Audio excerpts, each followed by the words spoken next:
Welcome to MMAPlay365. I'm Newsome and I'm here to give you a Base AI recap from our UFC prediction software from last weekend's phenomenal pay-per-view event at UFC 284. Now, from a straight pick prediction accuracy, Base AI was just short of 60%, which is obviously not where we want to be. However, Base AI did have a heavy pick on Zubaira Tukhugov, who I've got absolutely no idea how he didn't win that fight. It was, I don't use the robbery word a lot. In fact, it's very rare that I use the word robbery, but yeah, that was a robbery on Tukhugov. Tukhugov clearly won that fight, and if he had obviously rightfully won that fight on the judges' scorecards, then the AI from that straight pick prediction accuracy would have then been much closer to 70%. So yeah, that's the game we play, that's the fight game, but as always, there's more to the straight pick predictions. It dives way deeper with the AI into methods of victory, knockouts, submissions, and the rounds. So we are going to jump straight into it, and we start with the value piece, and it's actually in the main event. So Islam Makhachev versus Alexander Volkanovski. Now, this was an incorrect prediction from the AI, but it did have Volkanovski to win at 53%. So Makhachev at 47% was slightly not favoured by Base AI. So Base AI was basically saying Volkanovski should have been a minus 113 favourite, which is pretty much a pick'em. Even some bookies have their pick'ems at minus 115 apiece, but basically saying that Volkanovski should have been at a pick'em, but you could have got Volkanovski at 3-1 plus 300. It would have been a nice ticket. It would have also been a losing ticket, but the one thing that I do like about this prediction is Base AI didn't just dive straight into the Dagestani, not hype, because I think Makhachev is a world-class fighter and now the pound-for-pound #1 fighter, but it definitely didn't write off Volkanovski just because of who Makhachev is, and that's because it's AI. It reads statistics, it reads numbers, it's got programming and algorithms. It's not physically seeing things with an eye or a human brain, and that's what I love about the AI, the fact that there's just no bias in it whatsoever.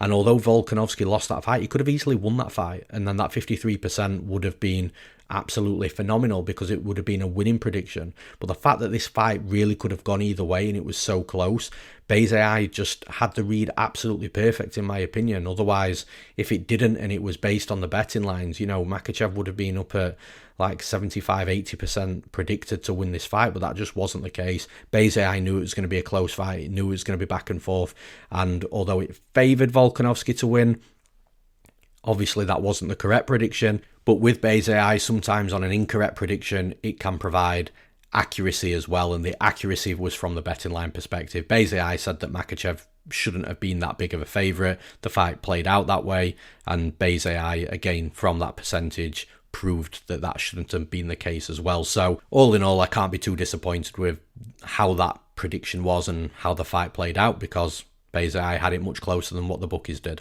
So moving on to the next fight that we're going to talk about, and this is actually, I think, the first time that I'm going to discuss a fight in this way, and we've got Justin Tafa versus Parker Porter.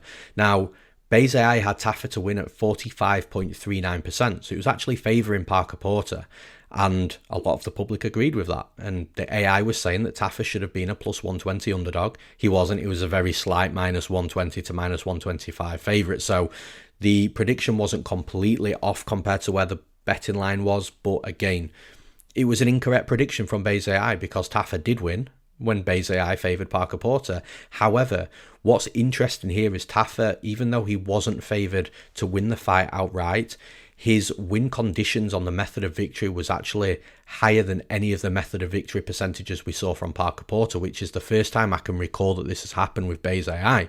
So basically, even though Tafa to win was 45.39%, Tafa to win by KO TKO was at 39%, which was higher than Parker Porter's KO percentage. It was higher than Parker Porter's submission percentage, and it was higher than Parker Porter's decision percentage as well.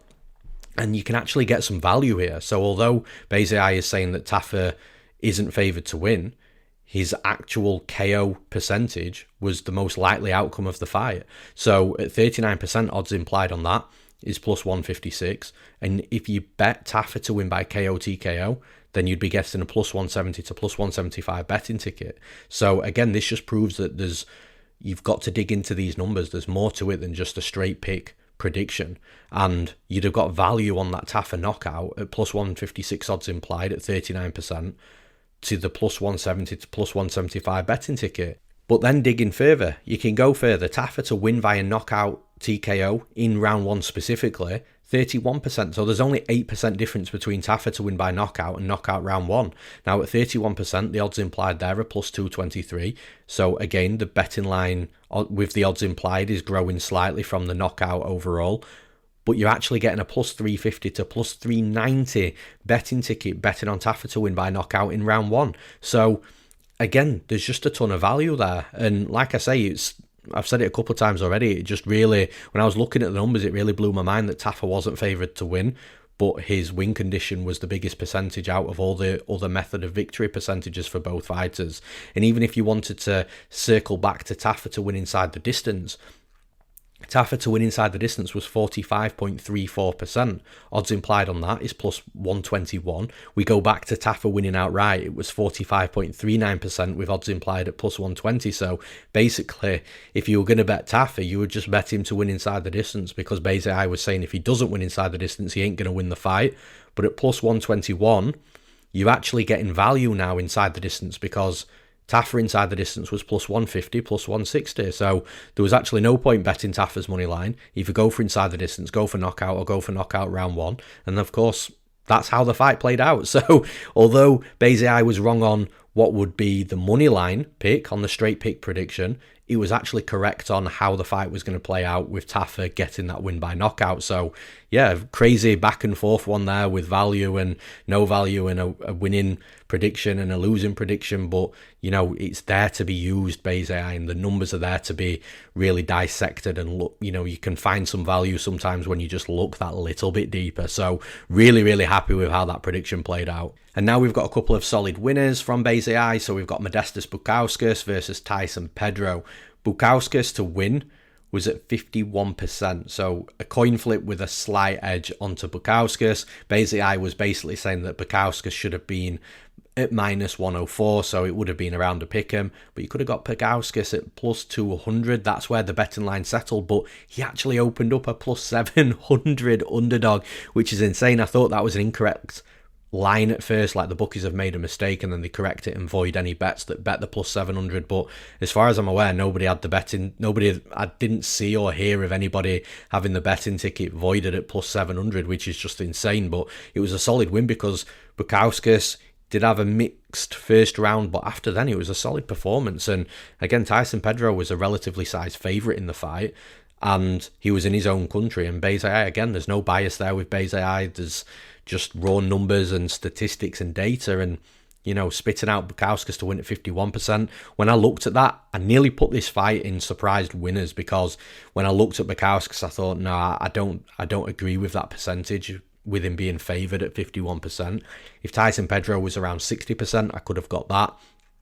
But once again, Bezai proving me wrong.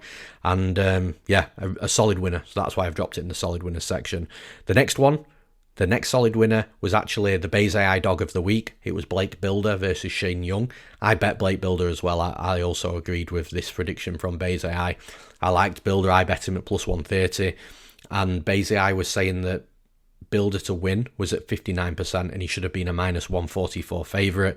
Like I said, you could have bet Bilder from plus 100, or if you waited late like I did, you could have got up to plus 135. I didn't get up to that plus 135 line. I only had plus 130 available, but plenty of value there from Bezai saying that somebody should have been a slight to moderate favourite, and you're actually getting a plus number on it. An absolute solid winner, solid prediction, and you know, it was a unanimous decision win as well. So yeah, really good prediction from Bezai with Blake Bilder. And again, a newcomer as well, and a UFC debutant. So the fact that the AI is finding good predictions or spitting out good predictions on those UFC debutant fighters who clearly don't have as much data to dissect than what a fighter would be that's been fighting in the UFC for 10 years, for example, is really impressive. So yeah, solid winner, solid prediction. And finally, we're going to open up the solid losses section for one fight. I have briefly touched upon this in the introduction to this recap. Zubaira Tukhugov versus Elves Brenner. Tukhugov to win was 72% from Bezai. Odds implied on that is minus 257.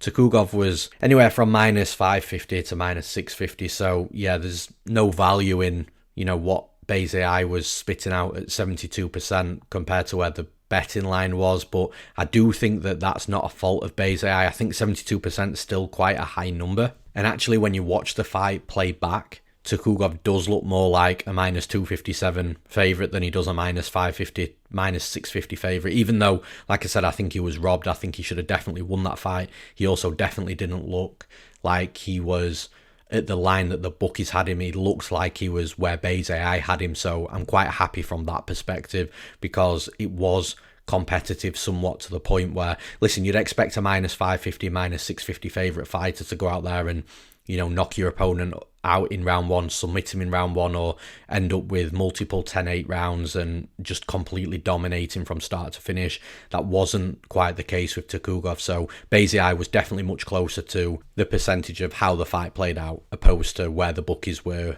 with their set betting line.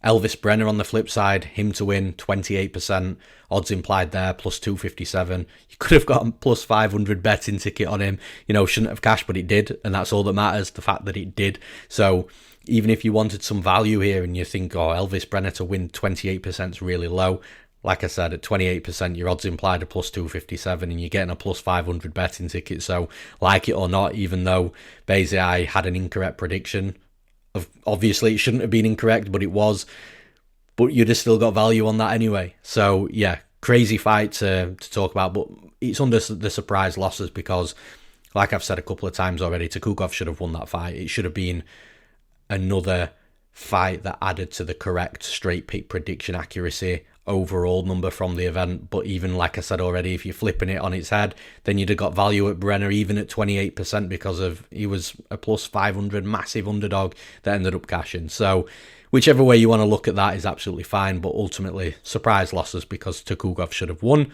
And that's all I've got for you for UFC 284. So we'll be back again, of course, next week for the UFC Vegas 69 card. There's a lot of newcomers on this card, so could be really interesting to see where the percentages lie for Bayes AI on these newcomers. But yeah, looking forward to seeing those results, as I always am. Until next time, I'm Newsome. Thank you for listening. Thank you for tuning in.